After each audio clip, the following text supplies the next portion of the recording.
Get my spiel. Right. Good evening and welcome everyone. I hope you've all had a good summer and you're looking forward to tonight's talk and our programme for the upcoming session. No problem, we've just started. The talk tonight differs from what you're used to and is presented by a fine group of students from St Andrews who were the recipients of a society grant to assist them with their research in Greenland this summer, which I must admit made me a bit envious. Right? But I'm not their age anymore, so I'll just need to behave. And I'm certainly very keen, and no doubt you are, to learn more about their experiences, their initial findings, and an indication to possibly further work.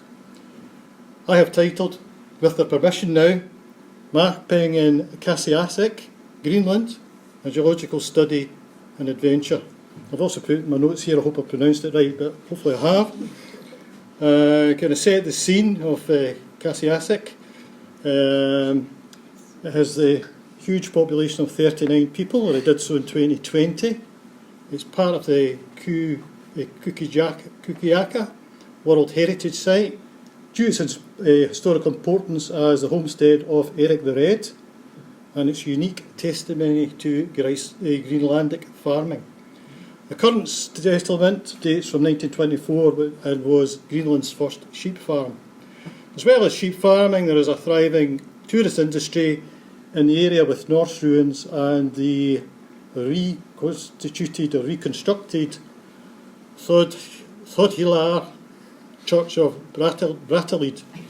I believe there's no Greenlandic speakers in here to prove me wrong with that pronunciation, so I'll just brass it out. There are 5 members of the expedition. Unfortunately, one of them can't make it tonight. That's Archie. And the fieldwork was conducted north of that village in southern Greenland. It's part of the Gardar province, on which we had a talk on the 9th of March 2023 by Prof. Brian Upton. Unfortunately, due to technical difficulties that night, we weren't able to record it. However, if you are interested in more information of the Gardar area, there are a number of videos on YouTube. If you just type in Gardar Rocks, Southern Greenland, you'll find it. Each member of the group focused on a different geological aspect of the region. Not necessarily in the running order here: paleomagnetism, uranium mineralogy, petrogenic isotope analysis, carbonatite formation, and the structure of igneous dike swarms. And I'm sure you're eager to hear more about them. Before doing that, however, I'll go through the normal housekeeping. There are no fire alarm tests scheduled for this evening, so if the fire alarm does sound, I direct you to go to either that fire escape there, to the stairs downstairs, or if you go out through the main door there, there's 2 fire exits to your left and 1 to your right. Obviously don't use the lift, and the rendezvous area is University Avenue or Ashton Lane, but hopefully we won't have to worry about that. So all your safety can be assured. There's a sign-in sheet there, so if anybody that's missed that could just sign in case we do face that situation.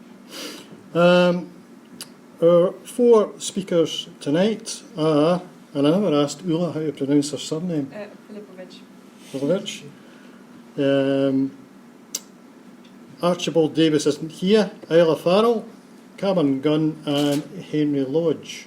Now I believe it's over to Henry to start us off. Hello. Well, some of what I had to say has been said already, very kindly. But it's interesting to hear you met Brian Upton. He wrote one of the very limited papers on the area that we had before we went. So we're very familiar with his writing, but we've unfortunately never had the pleasure of meeting him. But yeah, I'm here to introduce you to our little talk here. We obviously went out to Qassiarsuk in May, and we stayed until July. He introduced to the members of my group. But yeah, I think on to the next slide. We, similar to yourselves, we were sponsored by a lot of other people, so this is just a quick, I won't bore you with a list, but a quick summary of some of the other people, or all of the other people that helped us get to go and sort of achieve this big mission, which we were really grateful for because it was a really special experience for us all. So a massive thanks to you guys as well for helping us. It really means a lot. I think we all personally and probably professionally developed a lot whilst we were out there. We overcome quite a lot of challenges together, worked as a team, practiced leadership and communication skills and everything. So we learned a lot from that. The organisation of the expedition, as you will see, was probably harder than actually being in Greenland. So that was that was definitely a test of what we could manage. We were inspired because other groups of young people from St Andrews and other unis, but we knew some from St Andrews, had gone out previously, and from their work in Greenland they'd published papers, and they really helped us learn the lessons that they'd lost. Someone on a previous expedition had ended up in a situation where all they had was a packet of ribetas for food for a week or something, and someone else lost all their rice to flooding, so they ended up basically massively hungry for the last few weeks of their time there. But luckily, we ate well. We left loads of food behind with the farmer that we stayed with, and generally it was a pretty fine time. We lived fairly luxuriously, I think. So that was nice. Hopefully, we're going to publish a paper eventually on our work there. Maybe a few if we can get the science done now. But we've done the first legwork towards that. St Andrews University is now sort of the world-leading institution for Gardner magnetism, which is part of what inspired us to go to this part of Greenland specifically. So that's our lectures were a massive help knowing being researchers in that area. Next slide. So I'm just going to walk you all through the beginning stages of how we got from an idea to actually being in Greenland for 6 weeks and spending that time exploring the geology there. So about in probably November, slightly earlier last year, we decided for certain that we were interested in going to Greenland to look at the geology there. So we'd had some discussion of other areas, but we settled on Greenland for a variety of reasons. We then decided, well, we need a plan of what we're going to do, what our mission's going to be, what we're going to do when we get back. So we all have certain criteria we need to fulfill as undergraduate students. We need to go out and do a mapping project, and then we need to go out and do some research based on that. So we all settled on individual areas of study that we've been briefly introduced to. So Isla was planning to do paleomagnetism, Ulla was planning to do structural history, Henry is planning to do mineralogy of diatremes, and I was planning on doing the mineralogy of rare earth element and uranium type, uranium and rare earth element mineralogy in unconformity veins. Sorry, it's my own project, I should know. And then from that, we go out into the field, we gather our samples, and then we get back, we do our research on them, we do the readings to understand what we've got a look at, and then we cut the sections of them, have a look at them in the lab to try and actually figure out what we got, what the history of it is, how it's actually useful to us, etc. Next slide, please. So preparation, again, we decide in November where we want to go, and then immediately we've got to start thinking, okay, it's a remote area of the world, how are we going to sustain ourselves for a month and a half when we're going to have very little access to any kind of civilization, any shops, we're not going to have easy access to any kind of healthcare if something goes wrong. We're not going to have phone signal. So we start ticking off these things. We look at what equipment does the department have available to us, and what are we going to need to sort for ourselves. And our advisors were instrumental in kind of figuring all of this out. So the first order of business for this was starting to make lists. What equipment do we need? Who's going to be responsible for getting it? What can we borrow from the department, as I said? And then how we're going to get the money. So a big part of that is thanks to all of you here today from Geological Society of Glasgow, because you helped fund us and our expedition and fund the equipment that now goes on to the department to help people next year do similar things to us. Then having got that, we go and test the equipment, make sure the tent's actually set up. We buy the food that we're going to eat. So you see some of the food we bought there. Fortunately, I managed to leverage some connections, so we got a rather large amount of ration packs from the MOD. That helped enormously, very easy for shipping, and Ulla similarly got a sponsorship from Travel Lunch for dry food. So we pack our provisions, we get them shipped off, and that's all shipped off and sorted about 2 months before we actually arrive in Greenland. It needs to be in good time so that when we arrive there, we know that the stuff's actually there, and it's not, oh, sorry, it's been delayed for 3 weeks. Go and starve, because that wouldn't be good. And critically, almost forgot to mention applying for permits, because we can't just go and whack the rocks, take big chunks of them and send them home, because the Greenlandic police, though there aren't many of them, wouldn't be very happy. So yeah, food as previously mentioned. We had sponsorships from Travel Lunch, an unofficial sponsorship from the MOD, that covered the vast majority of our needs for food. We did buy some fresh food in Qassiarsuk. It's probably the most expensive fresh food we've ever bought. And a long walk to the shop. And an 18 kilometre round trip to the shop. So we didn't do that very often because we were quite busy with our geology, but it was nice occasionally. And we had quite a quantity of food left over. None of it went to waste because we donated it to the farmers because they were always short of food in the winter, they get cut off. But we ate well, unlike previous groups, because we allocated about 3,500 calories a day. So planning all works well, and the planning we put in to begin with did actually pay dividends, and yeah, that worked really well. Nice. Okay. Another major aspect of planning is safety. So like I've mentioned, you cut off from healthcare and that sort of thing. It's a dangerous part of the world because you've got large predators running around, polar bears. Lesser dangers you don't really think of. Rabid foxes running around, they'll bite sheep, they'll bite people. Bit less of a common issue, but we did see some foxes when we were there, as I think we'll mention later.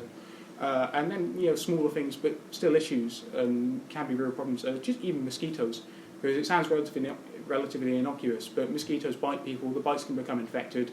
If we don't have something to deal with that, that goes from being a small annoyance to a really, really big issue. So our risk assessments and planning were figuring out strategies, how to deal with all of that, what to do when things do go wrong, and then inevitably, for the most part, nothing does go wrong. But we have the plans in place. Next. So this was our journey. I think we set off around 11 p.m. from St Andrews.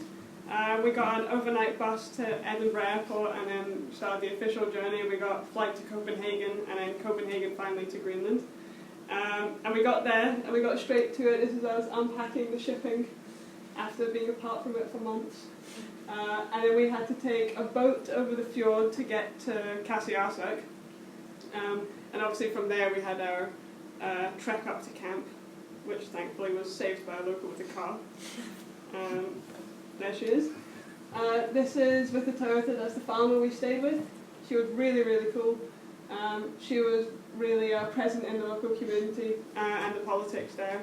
Her and her family were sheep farmers and they did a lot of hunting. They hunted muskox and narwhals and things like that, which was really cool. And while we were there, we helped out as much as we could around the farm with the kids and the dogs and feeding the sheep and basically whatever we could do. This is, sorry about the photos, something has gone wrong. This is some of the things we saw while we were there. There's a terrible photo of an Arctic fox. In the middle is a ptarmigan, a rock ptarmigan, and on the right there's the sheep, again a terrible photo. And this lichen in the bottom left was called elegant sunburst, and while we were there we learned that it grows on carbonate-rich rocks, which Henry was actually looking for. So we ended up going around looking for this lichen to indicate what we should go for, which was good. In the middle is a sea eagle, and we found out when we got back that that area is really known for sea eagles, and we were lucky enough we saw 2 different pairs while we were there. And the last one is these caterpillars, which were absolutely everywhere for the first 4 weeks of our trip, just absolutely all over the ground, all over our stuff, and then they just disappeared one day. But that's fine. I'm sure they're alright. So we kind of already talked about this, but I'm going to come back to a few points. So introduction to the area, because except for the excellent geology that you can find on the peninsula, there is also very interesting cultural aspects. And as you can see, this is the UNESCO site. This is where Leif Erikson first settled. He was one of the Vikings that came over to Greenland. Sadly, their civilization failed, and they went back to Scandinavia, but that's where they initially settled. And there's quite a lot of little buildings where you can find evidence of their presence there when they were there. And there's as we also already heard, this is a very important sheep farming peninsula. There is around 25,000 sheep, and compared to the 39 people that live there, that's quite a lot. And it also constitutes the majority of the sheep in the entirety of Greenland. So it was definitely, like, that's also why it's very touristy. Many people come to just walk around the area, see those sites, and yeah. So. And then the big thing, which I was personally very impressed by, was the sustainability of the people there. The farmer we stayed with, she is indigenous, and she, as mentioned already, she's a nomadic hunter. So during the winter, she goes north with her children to hunt, which is very unusual because most of the people in Greenland decide to go back to Denmark for the winter because it's miserable. It's very dangerous. It's very cold. They do everything themselves. They order stuff. Or order timber or other resources from Denmark, but then they build everything themselves. And we were actually staying in a guest house that used to be their house in the past, but then they built a new one, and they decided that they wanted to rent out the guest house to people like us who wanted to look at the science, or also just tourists. And another thing is the electricity and the water are all local.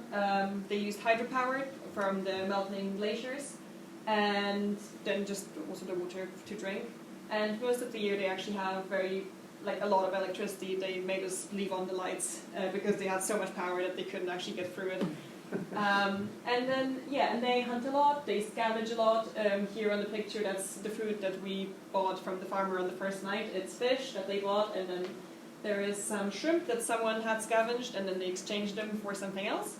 Our farmer, she actually was the only person in Greenland only woman in Greenland who still traditionally hunts narwhals and whales from a kayak, because they spear them and then they shoot them, but then they drag them along within the kayak, which is probably like 3 times smaller than the actual animal. So that was pretty cool and impressive, I thought, as well. And I didn't actually know that was the thing, but it was quite important to her identity. So going back to more geological aspects, our typical day in the field was a 9 to 5. We tried to keep a routine because at the time that we were there, technically there was a sunset, but it was like it would go dark purple during the night, so it was basically light all the time. So it was really important to keep that routine. And obviously we were out in the field for quite a long while, so sometimes you just think you just can't be bothered, and you're like, oh my god, I've seen all the rocks, I don't want to see anymore. But obviously this is something that we've worked for so long, so we had to keep going. And then geology was amazing. We, after identifying the main map units, we mapped on paper mostly, and then took some measurements like trends or striking depth measurements. And then eventually, once we figured out what we were looking at, what we were dealing with, we also took some samples. And then in the evenings we usually did some office maps, looking back at notebooks, what we've seen, maybe questions to answer in the near future. And that's how our project eventually came together. So this is a fairly rough draft of our first map from Greenland. We have the 6 units we identified, which was basaltic and trachytic dikes, diatremes, granite diorite, normal granite, and then gneiss. The areas were roughly split up. The brown bit on the side, that's my area. The bit in the middle was Ulla's, and down at the bottom here was Torfinn's, and Henry's was all alone at the top there. But as I was constructing this, it was really interesting because obviously we did go to each other's areas, but seeing them and being able to follow the dikes along and connect them all up was really cool. Seeing all these relationships kind of fall across everything. And you can actually see, I can't point, but in the middle there, where that track goes, there's a little kind of black dot, and that's where we were staying within all of that. So it was pretty much in the middle of the area, so Yeah. it was very convenient for everyone to get to. Yeah. And the main town is sort of here. Yeah. You can So see it. yeah, when the days we walked to the shop, we did cross a couple of times, but it was much easier to walk around All the the way coast. And around. it was quite a journey to get like eggs or Cheese. yeah, cheese. It was really expensive. Not Beer. expensive. Beer. So this is my project. I will be investigating the structure and tectonic setting of the igneous dike swarm. So as many of you probably know, the dike swarm is just composed of the different dike units that we saw on the previous map.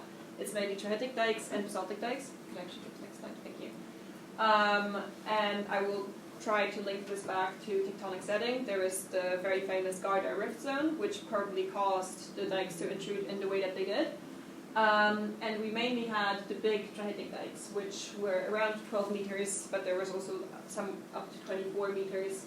And they do, I will show this in a second, but there is also, the angle is quite very consistent. And then we have a bit smaller, less prominent basaltic dikes, which had a slightly different angle, which could also indicate something about the rifting in the area, but this is also what meditation is about. I will investigate this further. And then also we found red dikes, which we didn't quite know what they were. They were very small, and we only found like 4 or 5 of them. They might actually just be altered basalt, and we're not quite sure, but I just thought I would put that in. It didn't actually make it on the final map either because they were so small, but I thought that was quite interesting because obviously whilst being in the field we didn't know many of these things, and now we're going back and it's like, ooh, this is actually obvious now, isn't it? But when we were out there it wasn't. So here I made some rose diagrams from the data that I collected in the field. It's mostly the trend measurements. I took around 100 data points, and here, especially for the trachytic dikes, which were the main big ones, you could also like see them. They were standing proud from the landscape, and you could like literally walk them down like a little highway across the area sometimes. And you can see, I haven't actually done a statistical test on this yet, but I'm hoping that the statistical test will show that there is evident correlation and that there is one main direction of dike swarm, which is also what I was hoping to find. And now it's time to investigate how that links back to tectonics. Yep. So my initial plan project is unconformity type rare earth element mineralogy. And really what that boils down to means is veins of a sort of liquid pitch blend uranium and rare earth heavy sort of crystalline slush coming in through cracks and faults, which would give sort of nice dark coloured kind of pitch blend radioactive veins. So if we go on to the next slide, you can see a vein. So we find a vein, and this is about halfway through the project. We hadn't found any, and I was quite hoping to find some because it'd be very good to see. And we're taking a Geiger counter because one of the telltales of this is we're expecting it to be enriched in uranium. So we'd expect it to be a little bit radioactive. Hopefully not too radioactive, so we can take it back to the lab and cut it apart and not give the lab tech a very high dose of radiation. So we go up to the vein. I think Henry or I was spotted it. It was one of you. And it looks very promising. It's been very heavily eroded. It looks like it's come from quite far down the earth. It's very dense. It's got this very dark, sort of glassy colour. And we put the Geiger counter up to it, and it doesn't do anything. So I don't know what it is, but I do have some lumps of it. So I'm going to find out what it is, because it doesn't really match any of the other units we've found. It was quite unusual, but that in its own sense gives its own sort of sense of interest. If we found something, we don't know entirely what it is. If I can find out what it is and find a place in the literature for it, great. It may have been written about previously, we might just not have identified it yet, but it gives me now a really, really good question to answer. What's this mysterious vein we found? Because we did find it laterally continuing for a couple hundred metres, and potentially there was some similar ones found towards the coast. But there's a good question to answer there, but without some work in the lab we can't really say definitively what it is yet. But that was interesting. So next one.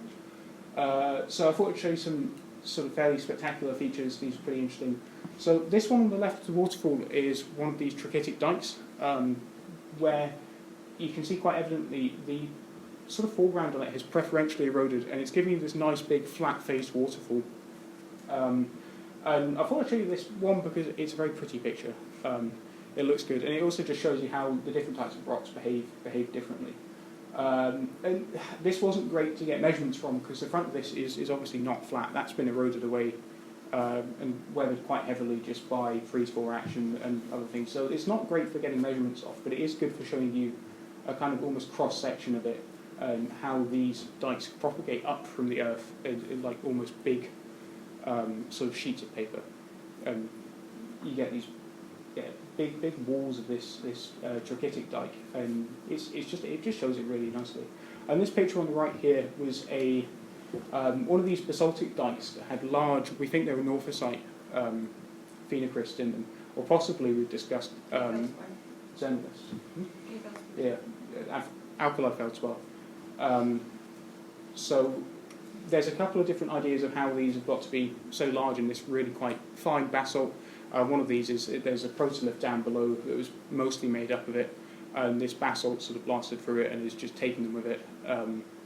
And you have what you see there, and you can kind of get an idea of if that's true or not by studying the alignment in them and working out if igneous flow has, or what the relationship there between the flow and the current setting is. But I thought it's a really nice picture. You get these like big white crystals, and it's really, really distinct in the environment. The next slide. Here's something that was interesting, probably to me, Henry, and Archie. This is not the best photo of it, and it does look a little bit bizarre.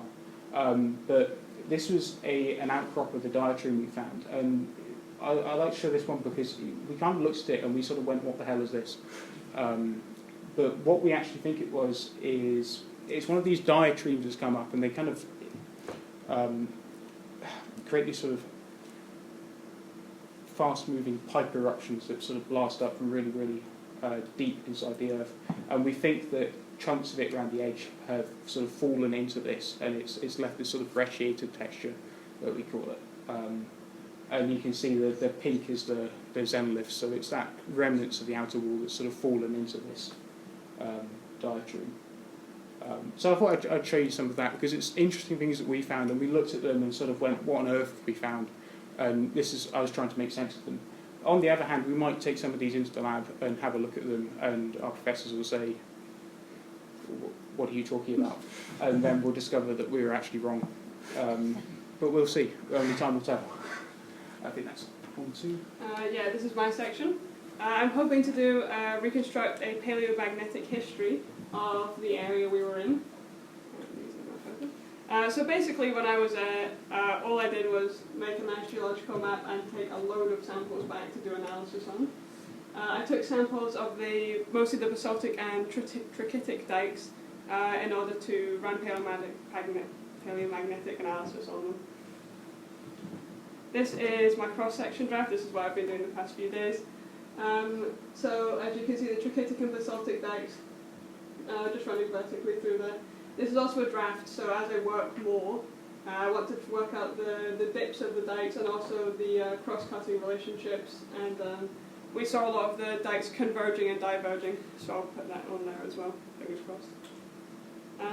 So yeah, my aim is to age the trachytic and the basaltic dikes in order to find out whether they have come from the same rifting event or two different events, because that's quite a heated debate at the moment.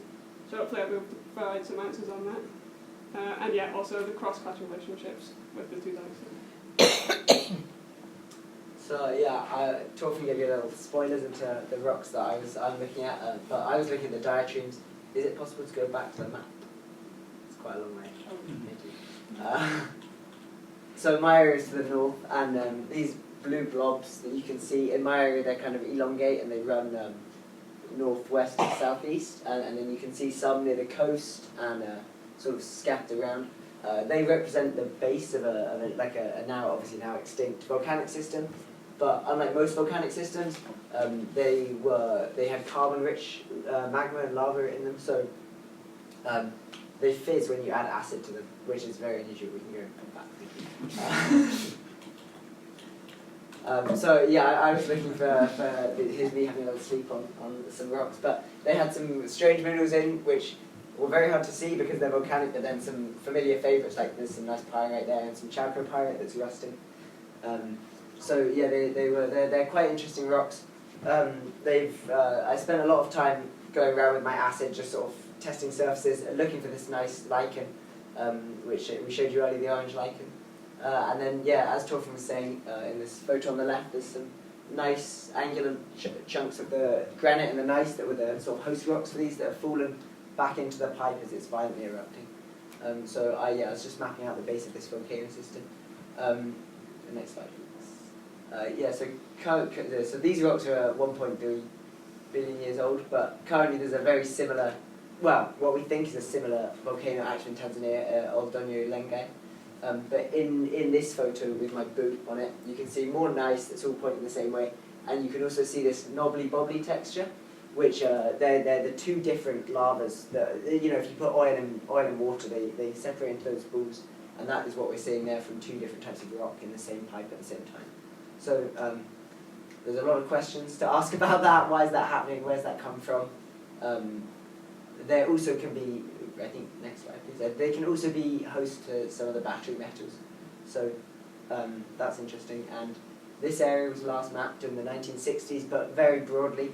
So going back and mapping it in more detail with the last 60 years of literature on carbonatites, which is the name of this type of rock, there's a lot of new things that probably people haven't thought about before, so that would be good. There's Torfin cooking me lunch on the right, which is very kind of him whilst I was planning out where to go next. Here's some more of this pipe material, which has got the infilling of all the different clasts, and then there's that big, those big case bars again that we were talking about a moment ago. Next slide. On one of the beaches, there was a exposed 400 meters or so of cliff, which had basically a cross section of the pipe in it. So I spent a few days there taking this. It looks quite chaotic, but I would tidy it up. But yeah, taking a lot of measurements and notes about the sort of textures and the relationship between the diatribes and the units around them. So yeah, next slide please. And then yeah, because they are volcanic, they have very fine crystals, which means it's quite hard to tell what the exact mineralogy is in the field. And because they're carbonate minerals, which are very unusual in igneous rocks, I've got a lot of work to do in the lab to figure out what's actually in there and why and where that's come from. Next. Yes, and then we'd like to say another massive thank you to you guys, because you made it possible. We had an absolute blast, and yeah, it's a really special thing for all of us. So Thank you. Thanks. Thank you.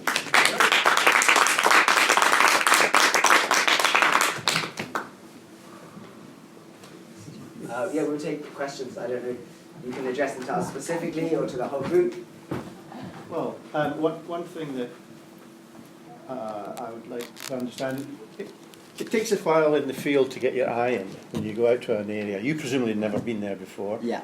You might have done a lot of research on, what might have been done before. You only had 6 weeks there. Mm-hmm. It must have taken.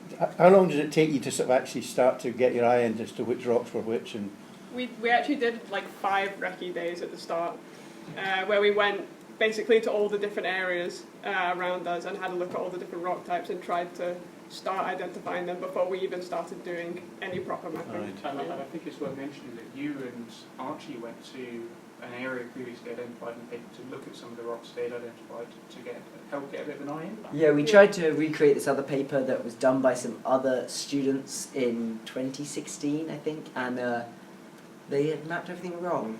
Everything they said it was about 5 or 6 kilometres west of where they put it on their map.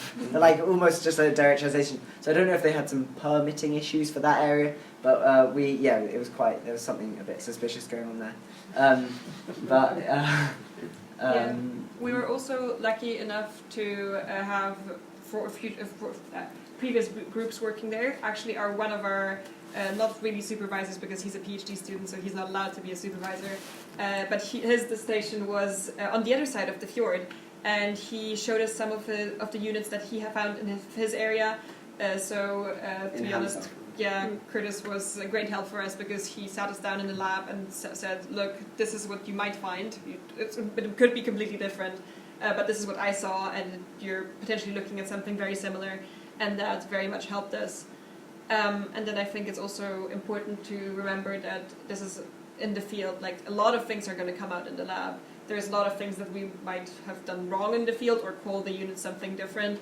But ultimately, it's most important to recognize what the same units are, and then what it exactly is or how it got there. You can then later on kind of work out from the excellent work that you do in the field for 6 weeks. Thank you. Anybody else? Don't be shy. Well, I'll do you first because you're closer. Just a very simple question. Whereabouts in Greenland were you?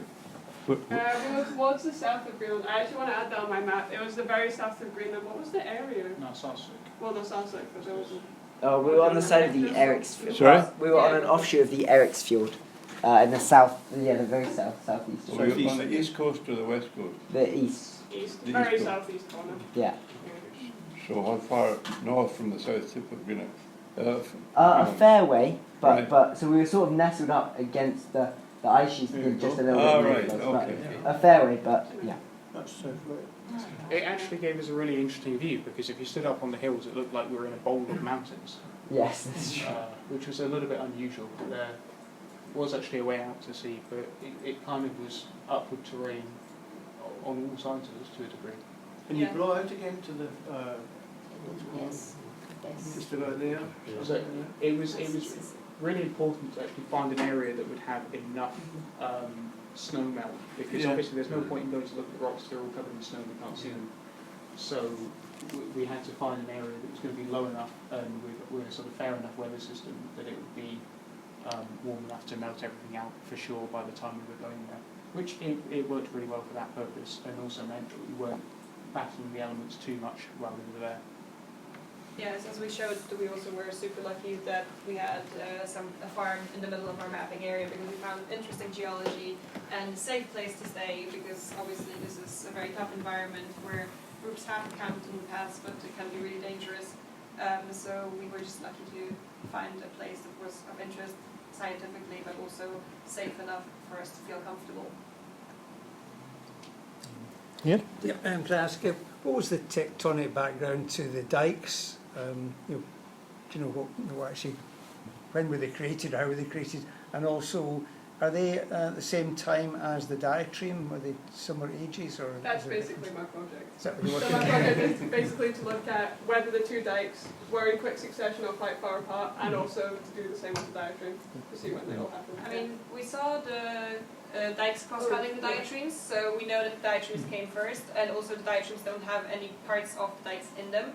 And then also, yeah, this is also something that I will be looking at, just putting together the overall tectonic picture because there is this rift zone that people have been investigating, but we'll see how that all links together. Did the dike swarms continue across the fjord? Yeah. Yeah. Your So PhD The PhD shouldn't we? guy, he no, saw them. Yeah, he has the same Right. instead, As did the diatremes because it's the Yeah. northern edge of the Garda province. You mentioned an age of 1.3 billion. Was that 1.3. yeah? Was that the gneisses or granites? Was that the country rock or the dikes So or the both? country rock, they think the country rock is understudied because of how interesting the other units are, but they think that the country rock is around 1.8 billion. Right. It's part of it's metamorphosed or in place by the Ketelidian origin. Okay. Yeah. So about 1.8, and then the first of the Garda units in our area was the diatremes at 1.3, and then they think between 1.3 and 1.1 there were the dikes, which we're not 100% sure about when they were, but yeah. So yeah, and as you can see, in places there is the blue blobs, and then they're cut through by the diatremes. So we definitely know the diatremes were there. The blue blobs are there, and then the dikes have gone through them. So we definitely know the diatremes were there before. That you can tell that from cross-cutting relationships, and then obviously the diatremes are in the granitoids, so we know that the granitoids must have been there first. So we have a relative ages, but trying to get absolute ages is sort of part of the next step of it. Are these dikes? I mean, a long time since. Are they in any? What age-wise are they any linked to Scaurian dikes? I don't think so. I think Or so. like Swordian? I'm not sure. Actually, I wouldn't want to say. I No. don't know. Well, you say that is a good question. I wish I had a good answer Yeah, for you. I'll get back to you. I wish that I knew. But yeah, I'm not sure. Anyone? Oh. I want to get Yosten. You better switch that. No. I'm just recording sound. Oh dear. Right, well, I just was interested to know whether you came across any other interesting mineralogy when you were doing your research, things which had come up through the dikes or the fissure lines. Yes. So I think we kind of brush over a lot of it, but in itself, the dark streams by themselves are very unusual and interesting, because you've got this, as Henry mentioned, the carbonatite magmas are exceptionally rare. There's actually, I believe I was told by Curtis this morning that if you discover a new carbonatite, there's a 1 in 10 chance it will become a mine, because they are so full of rare earth elements. There are only 600 carbonatites that we know of worldwide, and 60 of them are economic, and another, I think, like 300 are being prospected, basically. So they're a massive economic resource, but they're hugely rare. Which is why it's interesting this one hasn't really been studied in 60 years or so. So we kind of talk about these like it's a little bit run-of-the-mill and normal, because it was everywhere while we were there. But actually the geology and the mineralogy of it is really, really different from anything we've ever looked at before in our time as undergrads, and anything we'll probably look at for quite some time unless we were to go back. So yeah, it was really exceptionally interesting. It's very unusual to find that carbonate rock in an igneous setting, because normally you look at carbonate rocks and you immediately think like sediments, like limestones and stuff. Basically, yeah. And initially, I think, was it 50, 80 years ago when they first found them, Yeah. they'd actually confused them as some sort of reef rock that they thought had been melted, because it fizzed when you put acid on it, and they had a lot of trouble making sense of this. So the whole setting really is actually quite unusual and very interesting just by its nature. That's a big part of why we wanted to go there. But the other problem is that, as we were saying, like because they're volcanic, they've cooled really fast, so the crystal size is really small. So we sort of have quite a good hint that they're full of really interesting minerals, or very unusual minerals at least. Potentially have some chunks of the Earth mantle in them, because they've come from such depth with such like explosive force. They've brought mantles and lumps of the mantle with them, but it's all really hard to see because it's incredibly fine grained. So until we've done the next 6 months where we'll be chopping them up, putting them under a microscope, melting them down, putting them in the geochemistry machines, we'll have a much better idea. But for now, we know that it's really weird and interesting, and that igneous rocks probably don't usually have carbonate minerals in, but these ones do. But we don't know what those minerals are until we've done quite a lot more work.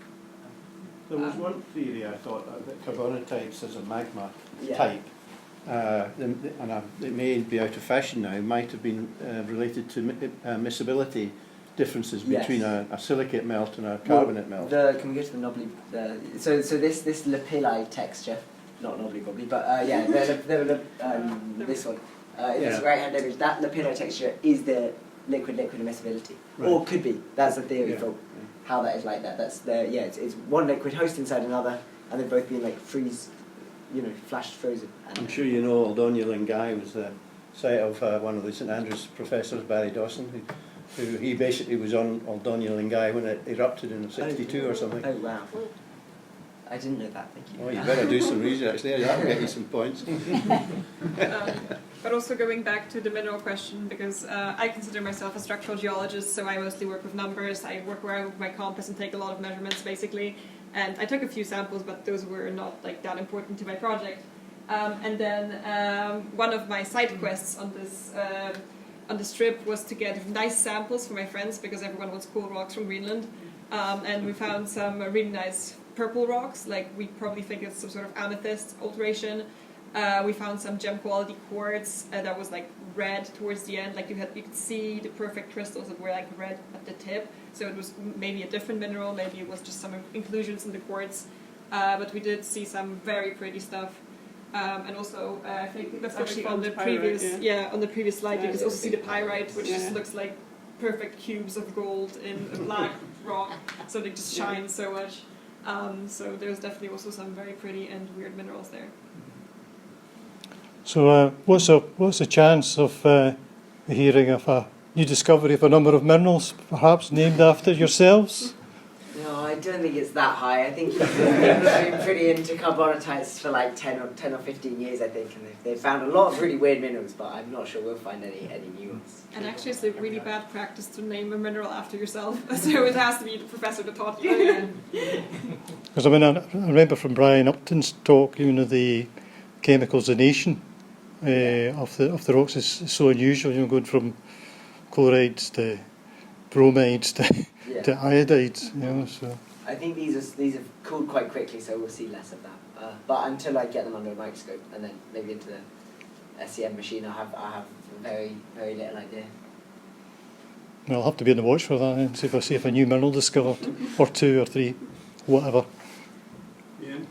Have to make a copy of it. Can I ask this? Just one check. The map that you or the area that you studied includes a very large number of parallel dikes, which I suppose shows extension of the crust. Yeah. So, have you any indication of what kind of tectonic history has given rise to this? Well, yeah. So extensional rifting is extensional tectonism is rifting. So this is the rift zone I was talking about, and yeah, as you're saying, just like this is the dike swarm, which is, I mean, that characteristic of that, it is in one direction, and this is very uncommon because dikes usually kind of go along rock fractures randomly, but this rock fractures in a very specific way, which was perpendicular to the rift zone, which is also like part of my further investigation about how that happened, and also whether, because there's a bit, I think I showed that on the growth diagrams as well, there's a bit of a difference between the 2 different dike types. But this is also something that I would love to know, and I will hopefully know in a few months. Sorry, you said perpendicular to the rifting. The dikes would presumably be parallel to the rift. If the dikes are going north, east, south, east, north, north, east, north, east, south, southwest, as they look like they are, Yeah, to be then fair, that would. I was just thinking about that this morning, because I was like, wait, surely, like, if the fjord's here, like, you would get them the other way, because extensional movements are indeed parallel. So I think I was actually thinking about the wrong rifting, because there was also the fjord is also a rift zone, but I think it's probably a different rift that I will be investigating, which is also future reading will solve a lot of my problems and further analysis. But yeah, there's definitely, like, we can see that they're parallel, like there is a trend to them, and we see them, yeah. Because I think, you made an observation that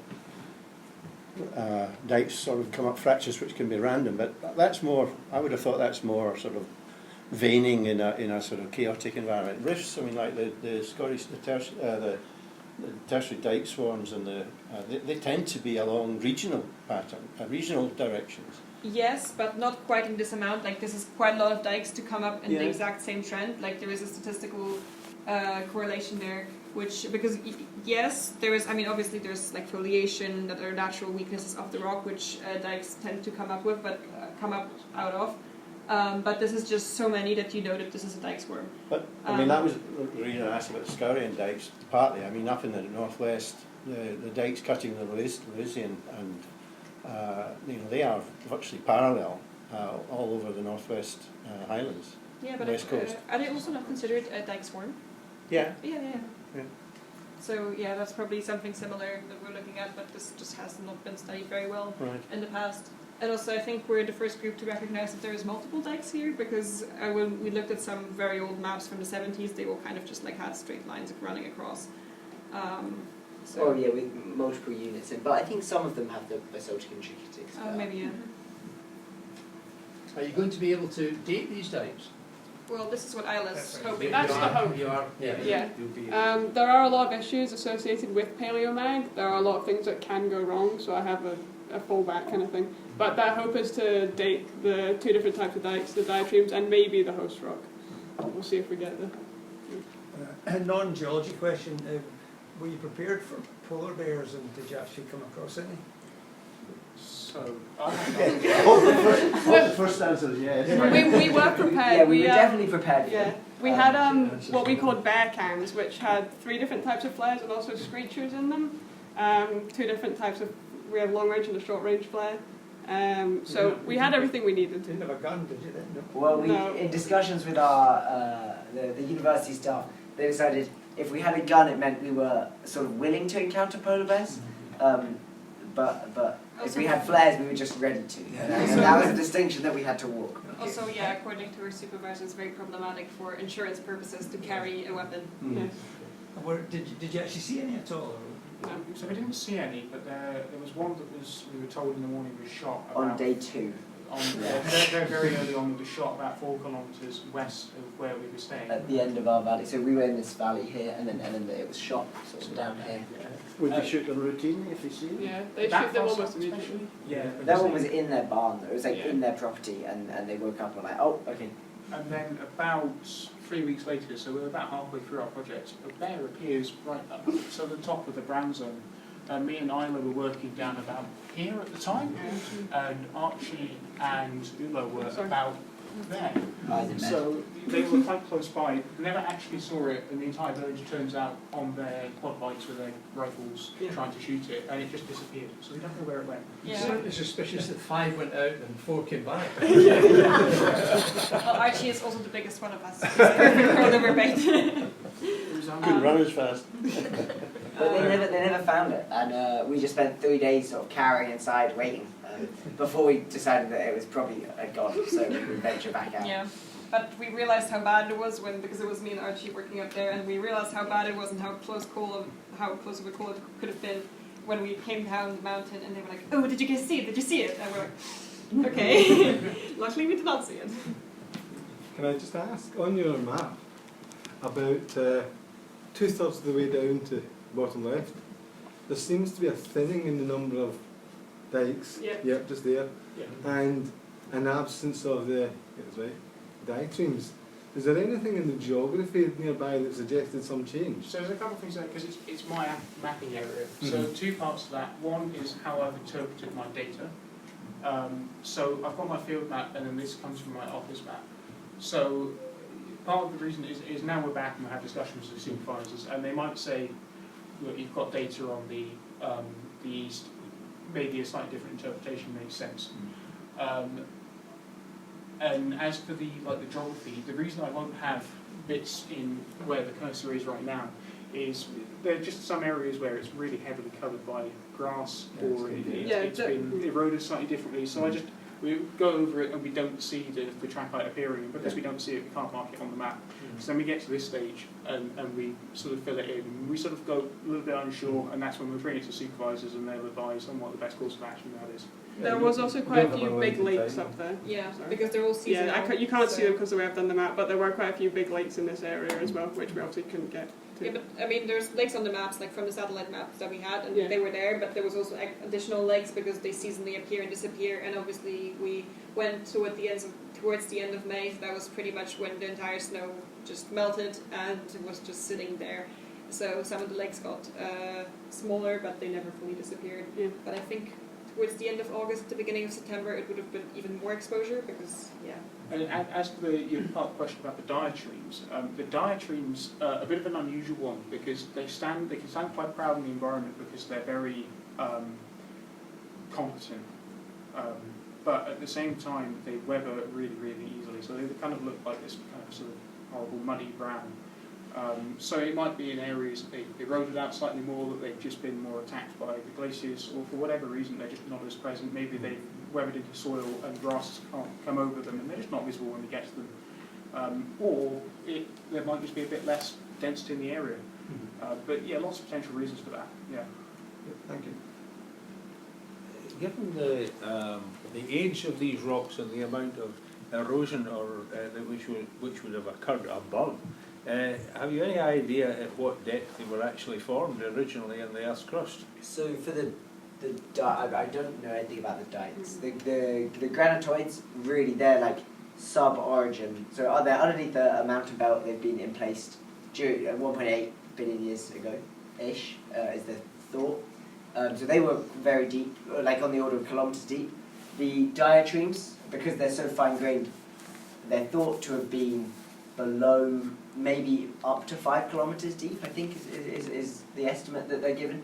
Because if you continue down south to sort of just about here, you then get to sedimentary cover, tilted sedimentary cover, which includes carbonatite ash. So they're thought to have fed these volcanoes that they erupted and fed into the Eriksfjord sandstone group, which then contain ash and tephra from the volcanoes that this represents the plumbing system for. So they can't have been that deep, and that's again evidenced by how quickly they appear to have cooled, and the fact that they've got, some of them have lumps of the sandstone and fallen back into them as well. So So they're not very deep at all, but they contain rocks from as deep as 200 kilometers. So we thought maybe when we open them up, there'll be microdiamonds and stuff in there. Because they're very carbon rich as well. So they've come from very deep. So they could be the rocks themselves are from very deep, but then they were placed here at not so deep for the diatribes at least. We were hoping for big proper diamonds, but we didn't find them. Yeah, tragically, no gleam. And we were also, maybe we didn't mention this, which is probably a mistake, but then, so in the literature, there is a big fault running right where we stayed in the valley. And there was a horse and graben system, and the bit that Torf and I were working south of the fault was actually a lot higher up than the stuff that Henry was working on in the north. An indicator for that would be that there's different minerals and different levels of carbonization present in the diatribes in the north versus south, and you can actually see like the difference in like their distribution and size, and then hopefully more lab work will also help us confirm the theory. That's just a theory that we're working. Because we had an issue. This was one of the problems that we found, was that we couldn't see a direct evidence of the fault being there, because an ideal situation would be there would be a dike running across it. The problem is the entire valley is a farm and there's fields there, so the exposure for like 300 meters is basically zero. So you can't see, and because there's so many of those dikes and they kind of do little wiggles, they aren't very good proof for that. But all the literature places the fault there, and I think we're pretty sure it's there. But this is also something that we'll further analyze in the future because this is our final map, that what we observed so far, but obviously this is complemented then by other people's research. My eyesight doesn't allow me to differentiate very easily between the basaltic and trachytic. I can see the southern mapping areas got, the green dikes are the prominent ones, but are there purple ones in there too? Yeah, the purple ones up in Henry's area. They are a bit smaller. I mean, if you actually go back to my little Stats. average thing, my stats here. Oh yeah. So here you can actually see that the average width of the basaltic dikes is significantly smaller than trachytic dikes. But geographically, they're intermixed, are they? Well, geographically they're intermixed, but also the purple dikes, I mean, I'm not sure if you guys can see that because it's quite far away.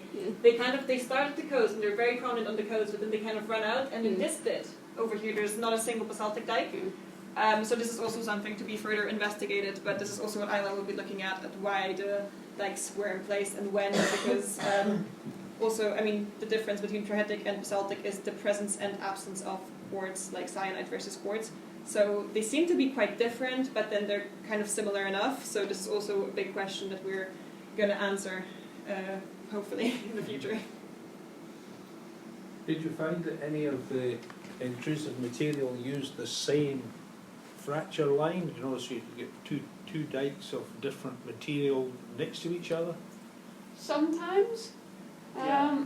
Not that often. You did sometimes see basaltic and trachytic dikes right next to each other, but to be honest, it was unclear whether that's because they cut from the same lines or not. But generally, I mean, I might have seen that. Often, because the trachytic dikes are silica undersaturated or silica saturated, and the basaltic ones are closer to silica oversaturated. When the trachytic dikes come up, they're incredibly hot, and then they can melt the country rock at the sides, and then you get this like zoning across the dike, where in the middle it's like very much no quartz, and then towards the edge it almost looks basaltic because it's sort of imbued elements off the side of the wall and changes composition quite a lot. And I think, as Torfinn also mentioned, the basaltic dikes also, because, I mean, I'm not sure if we didn't put in the QFP diagram, but there is this big diagram, so they basically plot on the top and the bottom triangle the two different dikes.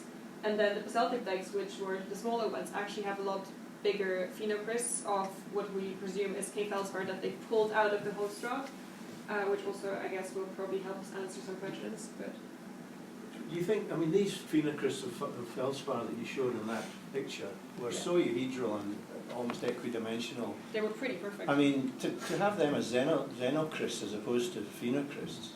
That's also a possibility. I mean, and if you were to look at the equilibration of maybe zonation in the feldspars, but also equilibration with at the contact with the host magma, with the basalt or trachyte, to tell you whether they were still in equilibrium or whether one grew in equilibrium or was dragged up. Well, I find it hard to see all those nicely aligned and equidimensional or similarly sized feldspars being ripped off the country rock. We've yet to do work on it, but the thought is that the intrusion is so. What we've heard from, or what we've seen in other papers, is that the thought is that it was the dike is so hot that it's melting the ingredients for the case bar out of the walls, not ripping the crystals out, it's bringing them in, and then they're crystallizing slowly within the dike. Yeah, because if you look at Bowen's reaction series, obviously the Kate feldspar are towards like the lower temperatures, and the dike's really mafic, really dark. So we think it was probably hot enough to actually pull these Yeah, but out. the process of ripping them out of the host rock, which is very quick, Yeah. and allowing a long time for them to crystallise, To grow, these yeah. are two different. Well, yeah, we're not sure, but we think they crystallize fairly slowly. And Well, what relatively. further complicates it is there was, so sometimes we'd look at basalt ones, there'd be basically nothing in them, we wouldn't see any. Sometimes we'd seen that in 1 or 2 occurrences, we showed it because it's a deep, pretty picture, and we kind of look at it and we go, this is odd, nice fine grain, massive big crystals. Well, I did an undergraduate project on a diatreme on the Ayrshire coast near where the Hunterston Upward Terminal is now. So anyway, it had xenoliths, peridotitic xenoliths, and it also had megacrysts, pyroxene amphibole, but it also had an orthosite. Right. Oh no, not an orthoclase. You heat so big, the size of a big chip. And they were interpreted as megacrysts, in other words, Okay. crystals that grew and were brought up with yeah, it. okay. Yeah, we did find one on the beach which certainly perhaps maybe looked more like, because they were more sort of rounder shape. Some of them much larger as well. We saw some like this big. Yeah, there was like I think there's one that's like the size of someone's head. Yeah. It's a huge Some of them one, got really quite large, and we've been speaking to some of our the PhD students who worked in and around the area before, and to try and figure out exactly what they think it is, because I think some of the literature might disagree, but they're not entirely certain. Well, actually, in literature calls this dike a big feldspar dike, so Giant feldspar dike, so I think they do have an idea. But yeah, I mean, we all agree that this is just a mafic melt, and then the orthoclase doesn't really belong there. So whether it was ripping out crystals from the host rock or whether it was melting the host rock is something that we will figure out hopefully in the future. Especially, I mean, I think this is also a thin section situation where we can probably figure out by the contacts between the different minerals. Is that a basaltic dike or a trachytic one? That's That's basaltic. basaltic. And actually, the unit on the right is actually trachyte. You mentioned the basaltic composition. It wasn't alkaline basalt then. It was, you say it was it's quite fine oversaturated. grained, so I think You haven't done. we need to look at that. But initially, we thought it wasn't alkaline. Yeah. So we'll see. But I think there's a lot of work for us and others to do on the area. As yet, like it's obviously quite remote, and there's a lot more. There's a lot of questions that are probably very outside the scope of our project. Yeah. We're obviously. Yeah, And I think it's probably fair to say it's early days for you. Yeah, exactly. You know, yeah. you've done the work, you've grabbed all the stuff from the field here, but a lot of ideas will come piling in, and you'll eliminate them or you'll substantiate them, but it'll all take time. Absolutely. Yeah. How many samples roughly do you bring Well, we back? had some slight issues with the permit, which we overcame, but the amount of rocks we could legally export was quite a lot lower than we'd hoped. Still So got about 40 maybe? about 2 kilograms worth. Some of them were quite large, heavy isotope ones, so like 20 kilograms chunk. Yeah, because that's what Archie's doing, but Archie isn't here, so we didn't tell you about it. Because we don't know much about it. Yeah, but maybe 40 to 50 samples. But we haven't even really I unpacked my box today this morning, so I haven't really thought about where I'm going to take that exactly yet. Yeah, and we only get our thin sections like to look under the microscope in 6 weeks' time. So I'm personally quite excited for that. To see what we can find, because like obviously those are already some questions that can be solved in just 6 weeks' time, and this obviously we spent quite a long time there looking at these rocks and then all summer thinking about these rocks. So it's definitely exciting to know that we're getting closer to the answers. Any more? Was this a third year project, or, and is this your fourth year that you're going into? Or? Yeah, we're all going into our fourth year, and for all of us other than Torfin, it's our dissertation. So we've got lab time to make the most of our samples and stuff. But for Torfin, it was just a mapping project. But I think he's going to go slightly above and beyond and do a bit of lab work as well, just more out of interest than for any academic reason. Okay, is that everybody? That's grand. I'll go back to my script here. Well, I suppose we'll go to the time of voting thanks. I'd like to thank you all for tonight, for sharing your adventure and your research with us. I know it's early days, and you know, there's been a lot of interest. A lot of questions been fired at you. Probably you fired a lot of questions at yourself, like where we're going to go with this. So it's a story. We're at the introduction or the chapter 1 of the story, and I think we probably quite a lot of people in this audience would be more than happy to hear how that story develops in the future. Mm-hmm. And I certainly would hope that one or all of you give us the pleasure of your company sometime in the future. I think also the Society, by giving you a grant, has done exactly what we should be doing. It's encouraging. I mean, this is cracking work. This is the kind of stuff that would attract most of us to geology. This is actually going out there, hammering the rocks, and measuring the rocks, getting rained on, having polar bears chase us, eat expensive food, eat enough food, don't eat enough food, whatever, get stuck at airports, but it's all part of a great adventure, and but you're also pushing the boundaries of the science, and hopefully you would encourage others to follow in your footsteps. Yeah, so, I forgot to mention that we actually had it written down twice at very point, but I forgot to. I skipped over it. We've tried to do a lot of work to encourage like the next year, or just future generations of St Andrews students. So we've spent our money on things like stoves and other equipment, so that and they're not ours. We've given them back to the department, so that the next group that needs to go out doesn't need to raise an extra 500 quid to buy stoves and fuel bottles and all of that. That equipment is within the department already, and I guess I'm in a big long email chain with some people in the year below who want to go to Greenland the coming summer, so maybe you'll get an email from them. So we won't pay for stoves then. Well, no, exactly. They should have their stoves in theory. If they say you don't have any, they're lying. Yeah. But we bought some satellite communication devices which were like hilariously expensive, but that's again something that the year below won't need to buy. So we've tried to like foster the next generation as well a bit, and I think that was really important to us. Yeah. okay. Well, once again, thank you very much for tonight. Thank you very much for your talk, and I'm sure the audience would like to show some appreciation for that.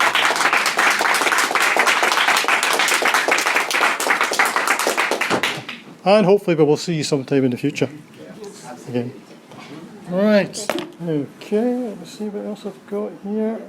I thought it was a really interesting talk. Thank you. Very well put together. If you have any feedback, we would love it. This is our first time giving this presentation, so we've got to. Hopefully we can fine tune it a bit. Well, if you want to fire questions to me, my council address. But what I'll do is, instead of feeding you them piecemeal, maybe gather a bunch and send them off to you. Absolutely. And make a report back, and that's absolutely no problem at all. Thank you.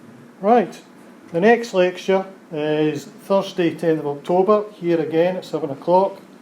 It'll be by Stuart Hazeldine, Professor of Carbon Capture and Storage, School of Geosciences, University of Edinburgh. Stuart's a member of the Society, and his talk, and there'll be more information will come on the website and in web collecting in due course, is Climate and Carbon Control Catastrophe. And I don't think there are any prospective new members. If there's any prospective new members, come to me and I'll see if we get you joined up. So with that, I'll say safe home and thank you for coming out tonight. If we put it on full screen,